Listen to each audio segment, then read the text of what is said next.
लांजा शहरात मुंबई गोवा महामार्गावर वरचा पेट्रोल पंप येथे रेस्ट हाऊस या ठिकाणी उभ्या असणाऱ्या आयशर टेम्पोनं अचानक पेट घेतला आणि एकच गोंधळ उडाला।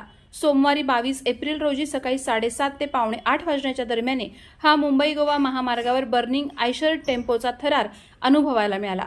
त्यानंतर तातडीनं येथील नगरसेवक संजय यादव यांनी याबाबतची माहिती सामाजिक कार्यकर्ते आणि पाणी व्यावसायिक नंदकुमार सुर्वे यांना दिली आणि त्यानंतर ते आपल्या पाण्याच्या गाडीसह घटनास्थळी दाखल झाले आणि काही वेळातच ही आग आटोक्यात आणण्यात आली। त्यामुळे पुढील गंभीर प्रसंग टळलाय।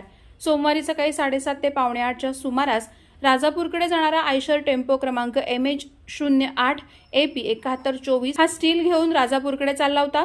लांजा रेस्ट हाऊस या ठिकाणी पेट्रोल पंप नजीक तो उभा होता। मात्र अचानक या टेम्पोनं पेट घेतला आणि हा म्हणता टेम्पो आगीच्या भक्षस्थानी पडला।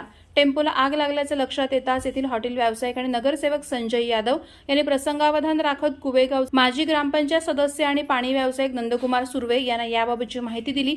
त्यानंतर नंदकुमार सुर्वे हे आपल्या पाण्याच्या गाडीसह घटनास्थळी दाखल झाले। नागरिकही जमा झाले आणि लागलेली आग विझवण्यात आली। मात्र या आगीत टेम्पो जळून जाऊन मोठ्या प्रमाणात नुकसान झालंय। दरम्यान मुंबई गोवा महामार्गावर वसलेल्या लांजा नगरपंचायतीकडे अग्निशमन यंत्रणा नसल्याने पुन्हा एकदा या अग्निशमन यंत्रणेची किती आवश्यकता आहे हे सुद्धा दिसून आलं। प्रहार डिजिटलसाठी संतोष कोत्रे, लांजा।